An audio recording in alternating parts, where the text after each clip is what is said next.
is the view from Red Room.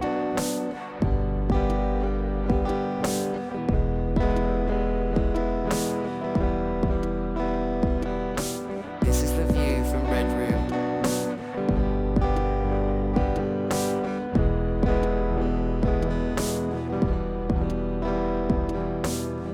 This is the view. Blue, blue, electric blue. That's the colour of my towel because I drank a little bit too much and ordered 2 bottles of electric blue paint from Vallejo by accident. This is how real artists choose their colour schemes. Don't worry about that colour wheel. Just throw caution to the wind. But here we go. We're applying the Vallejo Game Colour Electric Blue over Vallejo Black Primer, as we usually do. And yes, here we go. So I said in my previous video how much I'd like to go to Golden Demon this year, or next year rather. Well, now that's looking a lot nearer than I thought it would, and a lot more north than I thought it would be, so we'll be waiting another year for that. Coincides with the point where I want to go and have the holiday I was supposed to have at COVID time. So we move on to the main body of Mr. Tao here. This project has been going since the middle of August, so I'm extremely pleased to say it is done now. But this is what happens when we get sidetracked by Space Wolves. This is exactly what happened 20 years ago. So we could have applied this over a white primer, but I find that no, it's not necessary. I would always rather work from black upwards than work from white downwards. It's just a personal preference for me. And today, all of the paints seem so good that they will cover nearly anything. Obviously, you're doing red or yellow. Maybe not, maybe not. But even so, people do make a little bit too much of a thing about covering black with red and yellow, because honestly, with Citadel base coats, you could easily you could easily cover anything, I'd argue. So yes, it's going to look a little bit of like a smurf. This is why we ended up introducing red into the colour scheme, because we felt, yeah, you need to have a little bit of interest. So when we got finished doing that, we decided to experiment with some blue wash in the airbrush. We wanted to create some contrast. Now, don't think this went hugely well. So we're gonna only show you one little bit of this because I messed around with it. I did apply it to the rest of the model, but I had to go over it a lot with electric blue to make it more subtle. Next time I would use a paint that was much more in keeping or much closer to the colour that I was using. But it did create some reasonably interesting effects. It also created some headaches. And it's pretty obvious when you actually get some electric blue against it that, yeah, you have darkened it considerably. So now we get on with base coating white, the bits that will end up being white.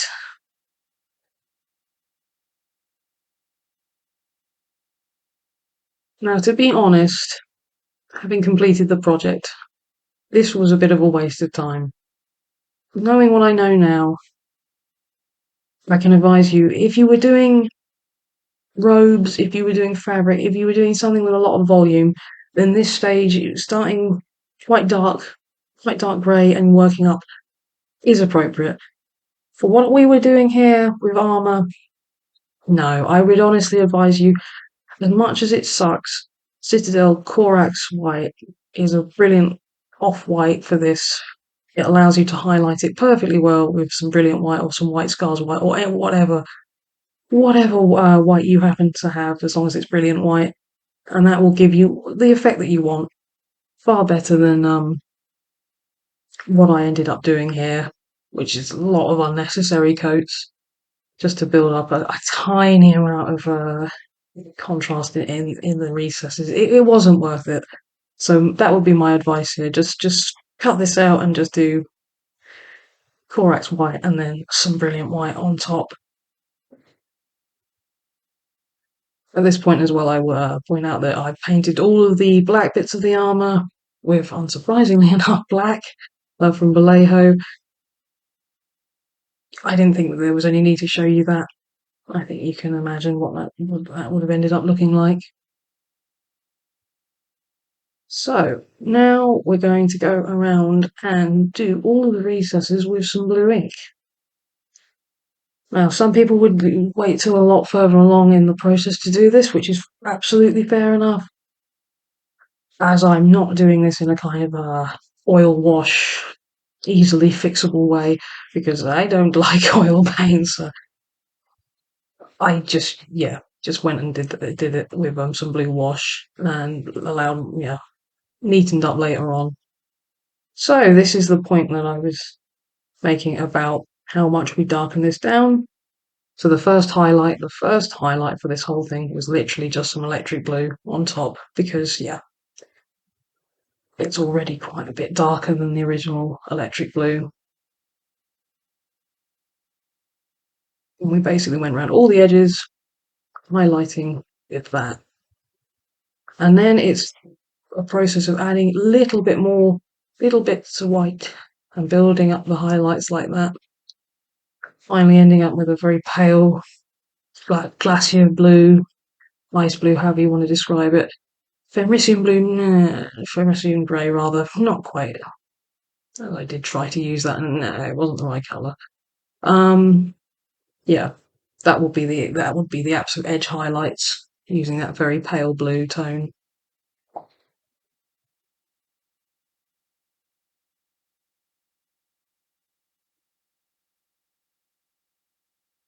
I always start subtly because you don't want to then have to try and blend it back.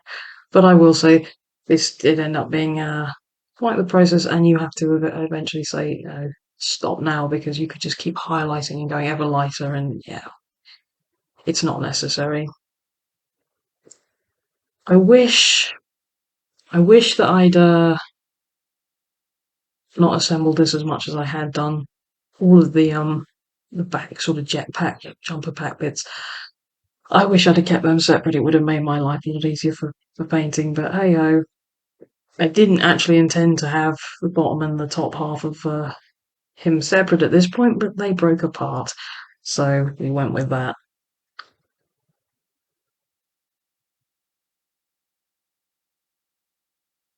I love plastic cement. It's I really prefer super glue because it's instant and you don't find that you think you've got something glued but you haven't. But I also appreciate super glue is brittle and it's easy to break. So in the end, I think I went for a mixture of both. And as you can see, you start to build it up and it ends up looking quite sweet, I think.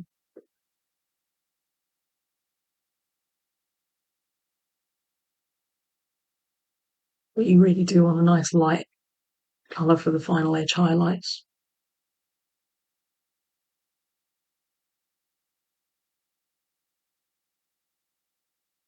And once you get done with this stage, well, you could argue the worst part of the model has been done because so much of it is blue. I think this is what made me struggle a little bit with this model that Imperial models or certainly Space Marines have a lot of detail on them. They have a lot of different bits to keep you interested, whereas the bulk of this guy really was incredibly blue and yeah, we experienced some motivational issues. It's always best to break stuff up when you're facing a large amount of one colour. And I do wish I had a ready-made ice blue, glacier blue, however you want to describe it, because at least then you know that your final highlight is going to be the same the whole model round. Because unless you make one big batch and you only use that one big batch, there's always the headache of, oh no, will this not match? This is when we decided that we were going to pin the top half and the bottom half together. But because the piece of wire I used was so wonky, that wasn't going to happen.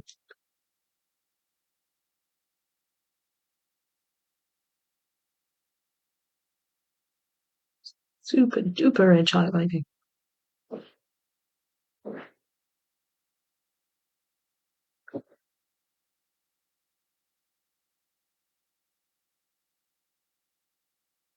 And yeah, I'm currently building a little kill team with a view to getting actually into the game again, because it's been donkey's years now. And yeah, doing my other half, some Emperor's Children as well. I also have another biggie to do, so he's going to be done in an Emperor's Children style too.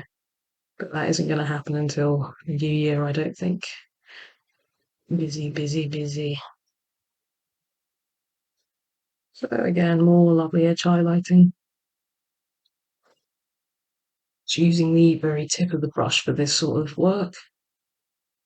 Sometimes you may use the side as well. It depends how easy it is to catch. You're sort of grinding along the edge like you're in Jet Set Radio.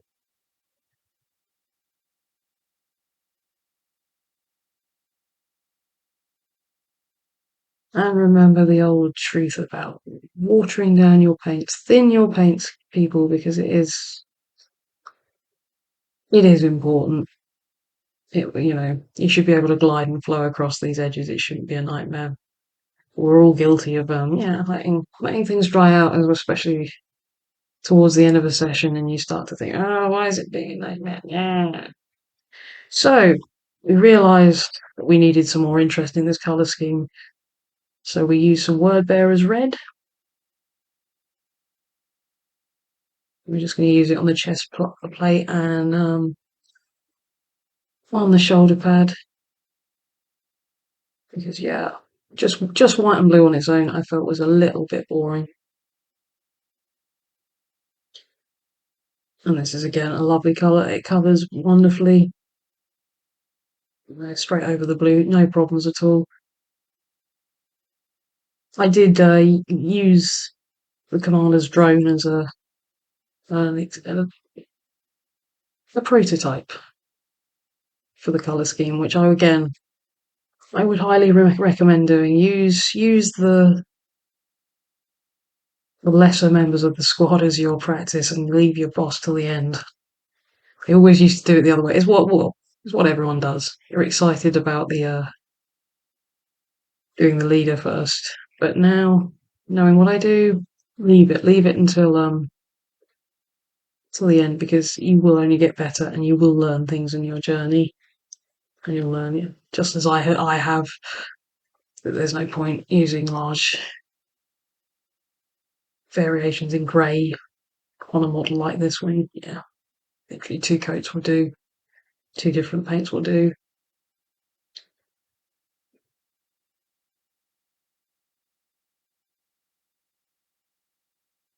And what was a very sunny October has turned into a very stormy, November as I sit here. My poor mum's just had a skylight ripped off. Thankfully, was found very nearby, but climate change.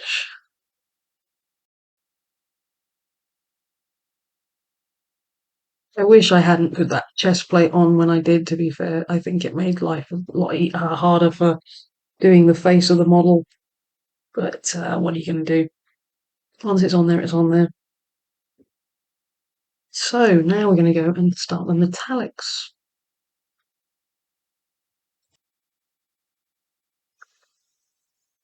Doing all the metallics using Tinny Tin, which is our proxy for Once Upon a Time Tin Bits, which is an excellent base for any kind of gold, any kind of bronze, any copper, any of the warm metallics. I've been watching 52 Miniatures his channel, and yeah, he's just posted up his favourite paints. And I find it interesting with him because he really is approaching it from a different, the opposite angle from me. Whereas I've always liked metallics, always enjoyed painting them. So non-metallic metal has never been a thing I put any effort into because I like the way I paint my metal anyhow. But yeah, whereas he is the complete opposite. I would suggest that perhaps one of the issues here is that people just try and paint gold straight onto black, and that doesn't give you a lot of interest potentially. I'd much rather paint some nice dark base coats and then work up like I would any other kind of paint. So yeah, in this case, I start with tin bits or tinny tin and work up to a nice bronze. I could have gone the full way to gold, but as this isn't an imperial model, I do want there to be some distinction, and I do think there's something really nice about the contrast in the turquoise versus the bronze.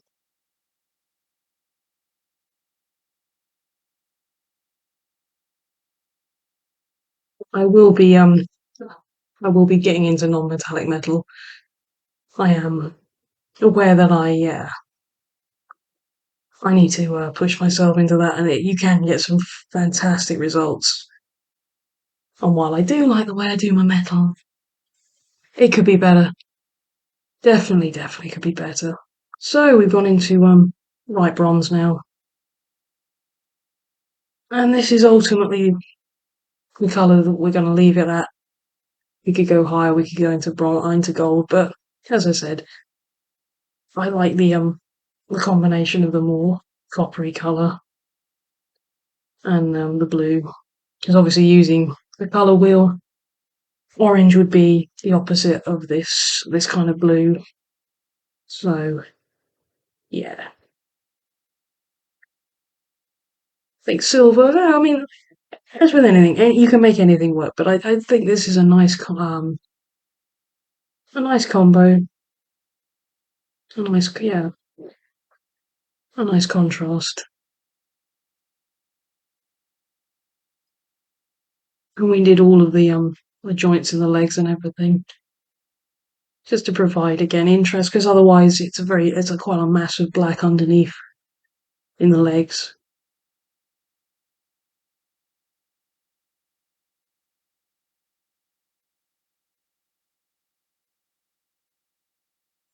So then we moved into our trusty friend Flesh Wash, which we're going to use as our shade wash for all the metallics. See again, this provides a lot of warmth and interest. I'm intrigued about using contrast paints to achieve something like this. I have been watching much YouTube, checking out all the other painters with much better channels than I have. But we'll get there. So yeah, this just gives you some lovely rich depth in all of the crevices and everything.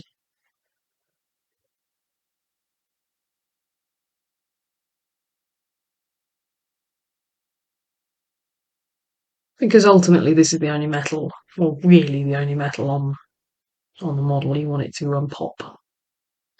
Which is the another reason for not doing non-metallic metal in this circumstance, because it does provide a visual break from the rest of the matte armor.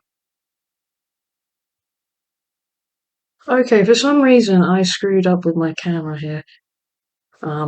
So none of this is in focus, so I won't subject you to too much of this. But this was us just putting in slapping on lots of black, which could be any type of black you want, onto the base, just to provide the base coat for the base.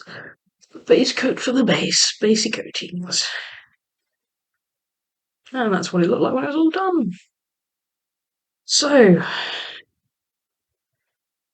I decided that the feet were a bit boring, so I decided to put in some white onto the toes to provide a bit more interest.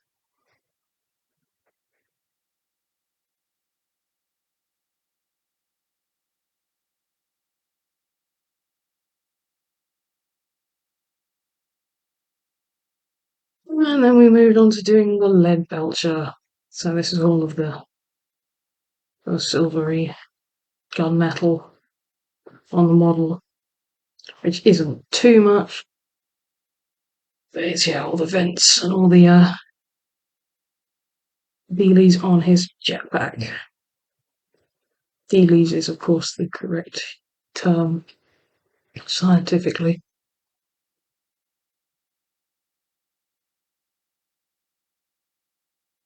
And I had no desire for there to be any great gleaming amounts of silver on this model. I think that's more of an Imperial thing. I wanted this to just be practical, functional metal. So it's going to be washed with Nuln Oil, and not a lot done with it other than to make it look burnt, because I just didn't think it was appropriate.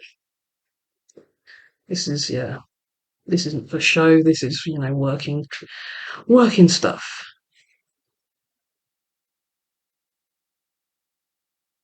And so we move on to doing these jetpack bits at the bottom.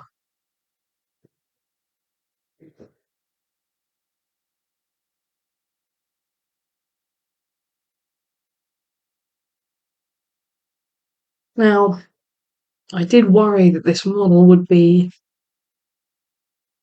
unbalanced on his base because, well, as you can see, a lot of the weight is over towards the back of the model, and I wish I'd centered him a bit better because, I think if I put the left foot, right foot, oh god, my brain.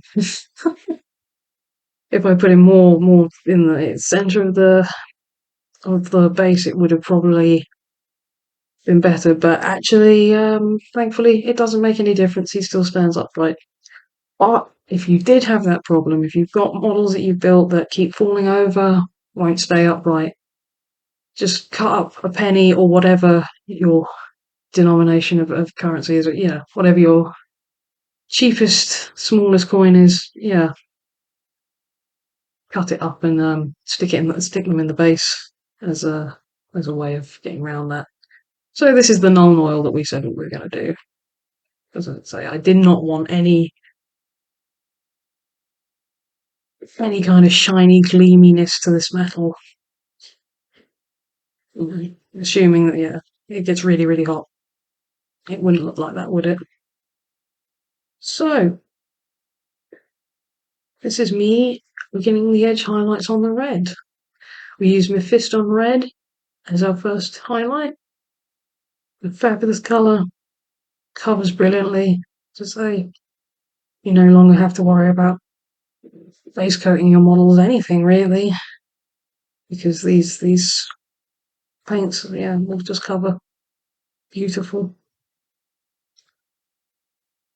Back in the day, the days of Blood Red and Blood Angels Red. Oh yeah, Blood Angels Red, which was of course orange. You really did expect a lot from our models back then. Everything was quite backwards. So now we're just going over the bronze with some more bright bronze, and we leave the darker recesses untouched. So we just want to highlight the nice bright prominent bits, and between the tin bits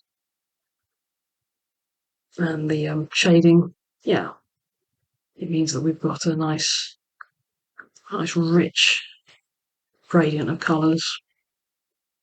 So this was making the highlight for the aforementioned bronze. This just involves adding chainmail silver from Vallejo, Runefang steel, any of your light colours will do, any of your light silver colours. And and just adding it together to the bright bronze to make a nice highlight.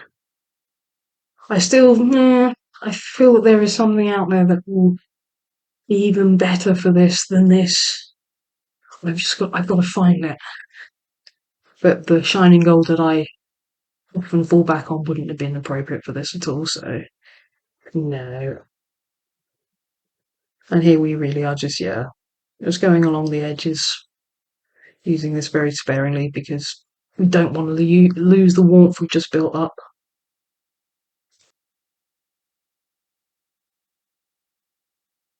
Just running along these edges and just picking out all the little gleamy bits. This is where, again, having a nice modelling light overhead helps because it will help out those prominent bits if you're not sure. It's so easy to go too far and overdo it, and then you lose what you were trying to build up. And then we mixed up an even lighter shade, just do some final edge highlights, and to make everything pop.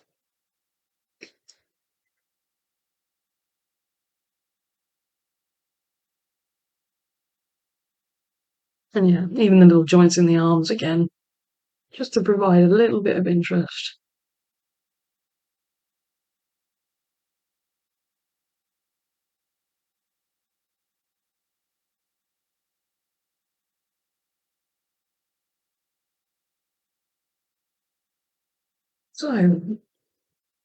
So now we're going to get on to highlighting all of the black under armour. You could go really mad with this. You could do this very, very neatly. I personally, when it comes to something like this, I didn't feel that there was a need. So I've just used some dark grey from Vallejo, which is a brilliant colour because it's a very dark grey, which is ideal for highlighting black. And I'd argue you could just happily just dry brush this on. But yeah, you could easily just dry brush all of this on if you were careful enough. You could do this at the beginning of the entire model, really. So I didn't manage to catch in the footage that I added some white to the dark grey to do another highlight on top of that. And this is just me toning all this down again with some black wash mixed in with some black paint. Again, it doesn't matter what black paint, what black wash, just to provide an intermediate that will flow nicely and darken everything quite well. Because I'm not a fan of over highlighting black. It's very easily done, very, very easily done, and it can really it can take away from the model. And so there's some fabulously talented people who, because they've over highlighted the black, it's either ended up looking grey or silver or blue, and yeah, that's a real shame. And especially here where it's not supposed to be the main focus of the model. Yeah, I just want to keep it nice and toned down and dark. So now we've gone on to some Reikland Flesh shade. So what are we doing here? Well, I wanted these burners, these parts of the jetpack to look like they are indeed burnt. So I'm adding on some Reikland Flesh shade. Again, flesh wash, anything like that will do. Just to provide this sort of illusion of it being sort of burnt, that it's getting hot, and a colour change is going on. And to further add to that, we've now brought out our blue wash, which, as you can see, is very, very old. And we're just applying this to the bottom of the jetpack burners on top of that Reikland Flesh shade. The reason we've used this blue wash instead of our blue ink, which is another vintage colour, though not quite as vintage, it's not as overpowering. The inks that Citadel used to make were very, very strong, and yeah, I think it would have been a bit too much if I'd used that. Now I've got some Drukai purple or violet, or the purple wash that Citadel do. I probably would have added that in as well, but hey ho, I didn't have it at the time. I'm still pretty pleased with the results I got.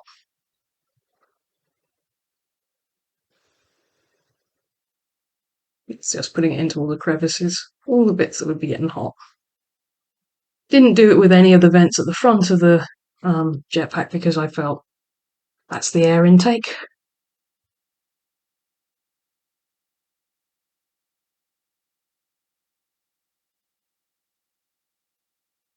And it was at this point I started to look at other people's Tau commanders for inspiration. And I realised, there's a shoulder pad I haven't stuck on. Rat. So we rooted around in our bits box. We found said shoulder pad and quickly, very quickly got to work with sorting him out. So this is me just, blocking in the main colours of the thing. The white, and then we will move on to the red. Oh, this Tau logo caused more heartache than nearly any other bit of the model, actually. But we'll talk about that in a minute. So, again, word bearers, red is our starting point.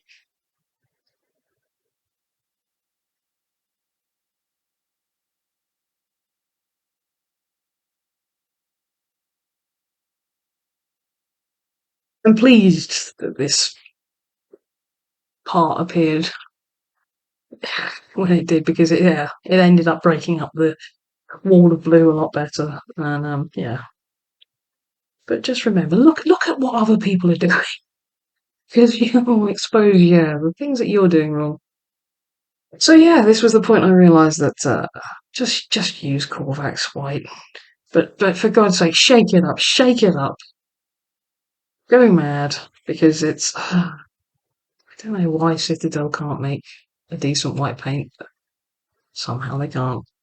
But as I say, it was the one I had to hand that is made the most sense as it is really, off white.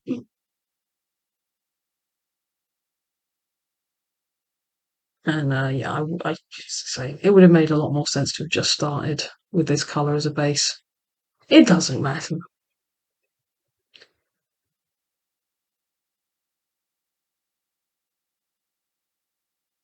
And the last highlight for all of our lovely red. I love Citadel for making this colour. Before there was nowhere to go beyond blood red without ploughing into the pinks and the oranges. But thanks to this little stunner of a colour, you can highlight your red without having to resort to mitigating methods like magenta ink to make it look nice and properly red instead of orange or pink. Still wouldn't be the way I would highlight Blood Angels. I'd still use my magenta method for them. But word bearers, etc., darker reds, yes. So then I decided to do these things as gemstones. So I'm using Caliban green. Now, everything else, we've got white, we've got red, we've got blue. We needed another colour, a primary colour, something different. So I thought I'd use green for doing the lights and these gemstones. I could have done some one source lighting or object source lighting in this model, and I kind of did, but you could really go to town with it if you wanted to. The back bit, you could make it lit up like an airplane if you wanted to, but so warpstone green, leaving the Caliban green in the top corner of the gem to give that illusion of translucency. And then our good old friend Moot Green will be used as the bottom highlight for the gemstone.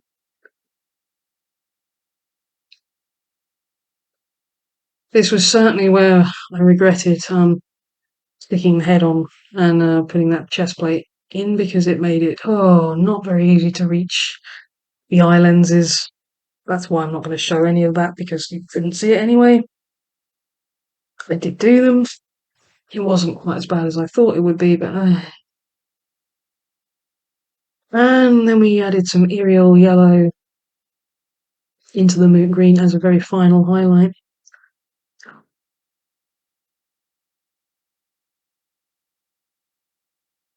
Again, you could use white instead. It's up to you. It's whatever green you're going for, whether it's a warm or a colder green.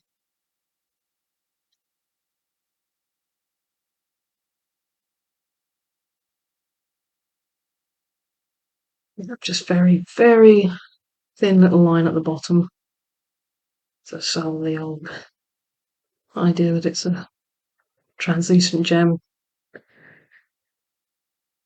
Had I had more time, yeah, doing some OSL on this would have looked really cool. But again, that's another technique I really need to practice a lot more. So with all of that done, we then do the final highlights on the white, and that's just using brilliant white, whatever your whitest white is, use that. If it was Citadel White Scar or something like this. In this case, it's just literally Vallejo white. And I do have off-white Vallejo, but I don't think it's the right colour for this, so that's why I use Corvax white. I just think it looks more of a yellowy white than a cold white, which wasn't what I was aiming for in this model.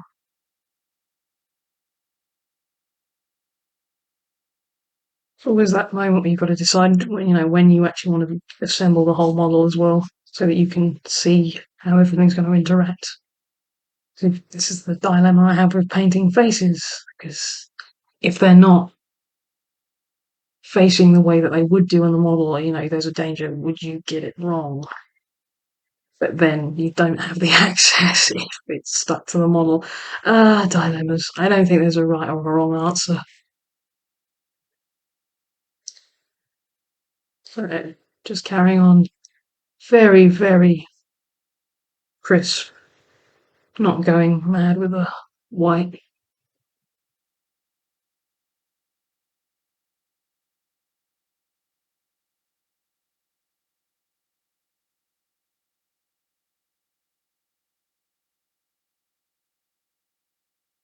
I'm just painting the details inside his arms, the little white extra bits.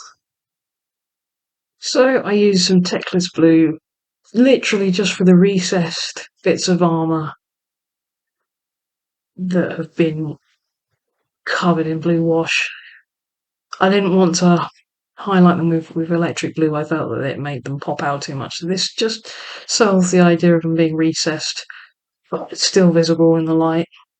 So yeah, very, very subtly just doing these.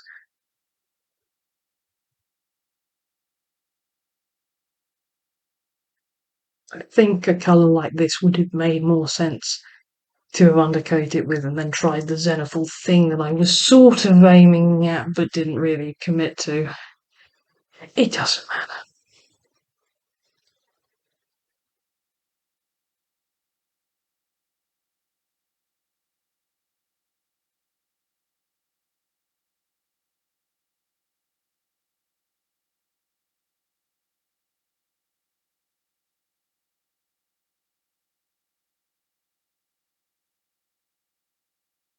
And now cometh the logo. Right.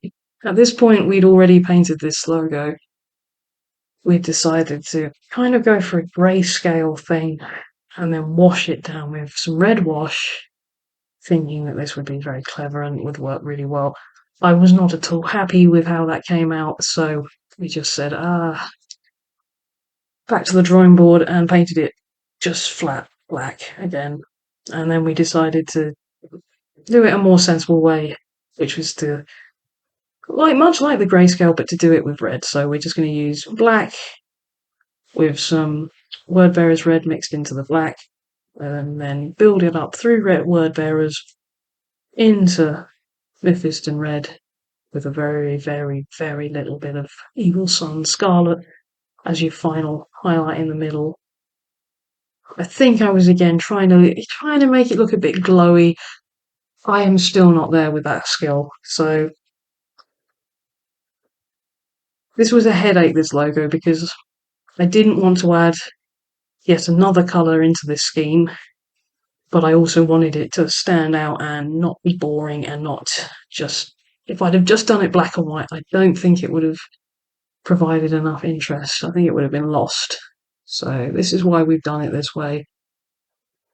In the end, I was reasonably happy with it, but certainly the first attempt wasn't great, shall we say.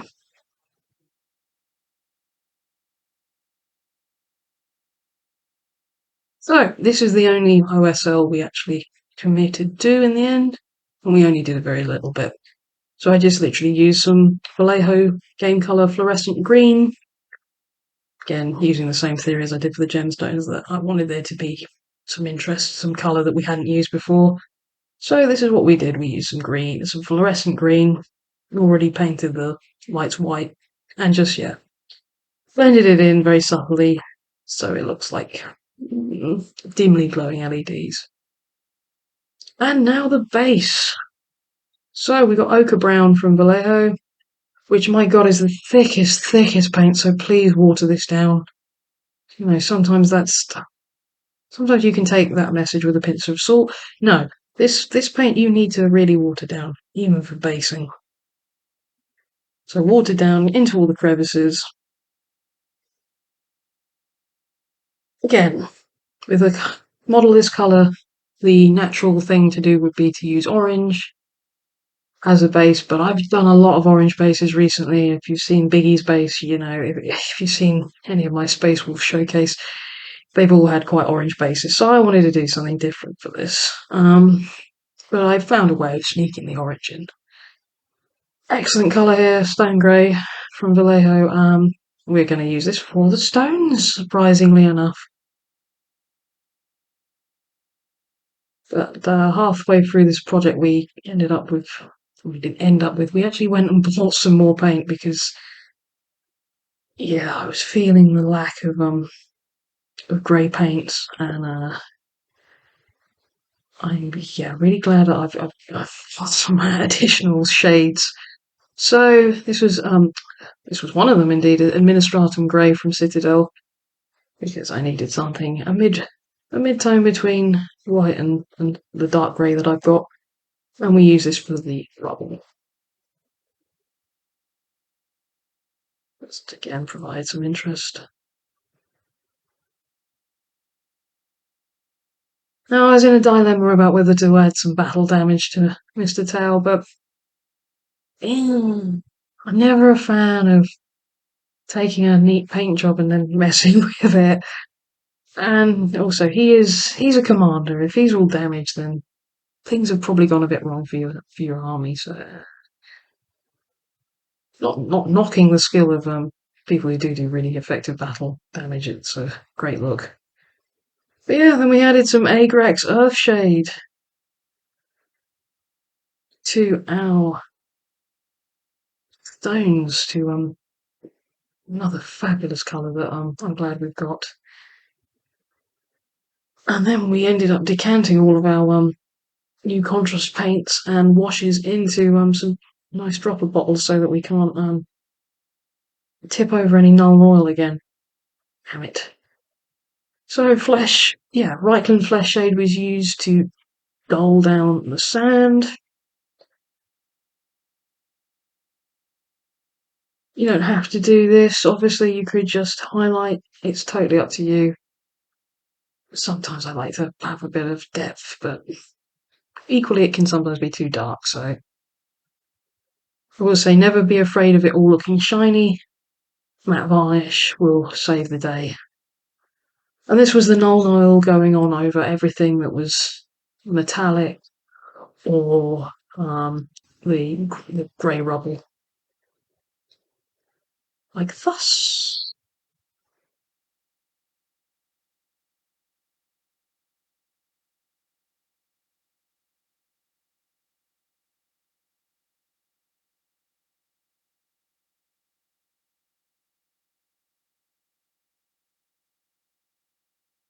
Everyone's wet palettes always look so neat and professional.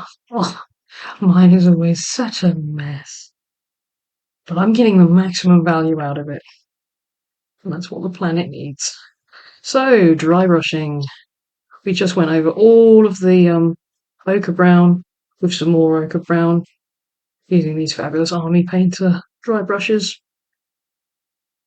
And then the same again with the stones. Used stone grey over the top of the wash down. And then we used ivory as a final highlight over the stone grey and the administratum grey. I then put it all over the ochre brown sand, and I didn't like the result I got. It was too pale, and it just made everything look washed out. So I decided to run back and use some Iraqi sand from Vallejo to tone that down a bit. It was too much. Now, I did mean to splash out a bit more and maybe get some AK Interactive rust or one of the more super duper Vallejo rust substances that exist. Yeah, it was nearly payday, so I thought and it was also waiting for delivery times, so I just went, no, I'll just get some game color rust. Not gonna lie, it's just orange paint, really and truly. There's not a lot in it, but if you water it down, that's the crucial thing. You need to water it down a lot. It still gives you a good effect. I wasn't unhappy with it in the end.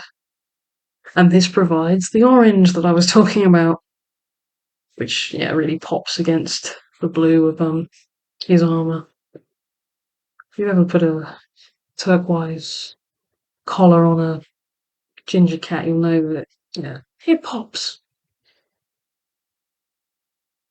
And I wanted it to look like this. Rubble had been lying for a long time. It's a reasonably arid place, but there's enough water flowing that you're getting these kind of stains of rust on the rocks. Because what I was thinking while I was overthinking this was maybe these Tau, this particular faction, they're on a planet, incredibly deserty planet that's got nothing but blue skies, and maybe that's why you would have this kind of armor, especially if you're an aerial kind of attack guy. Maybe you just come out of the sky, like boom. That was what I was thinking anyway. Let me know how you justify your colour scheme choices in the comments.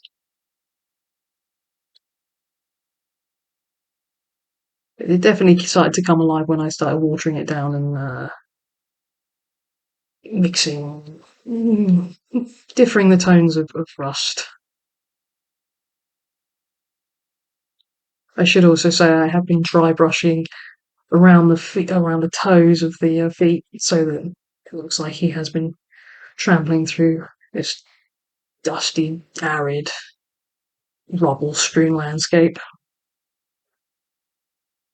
That was my one concession to doing any kind of battle damage.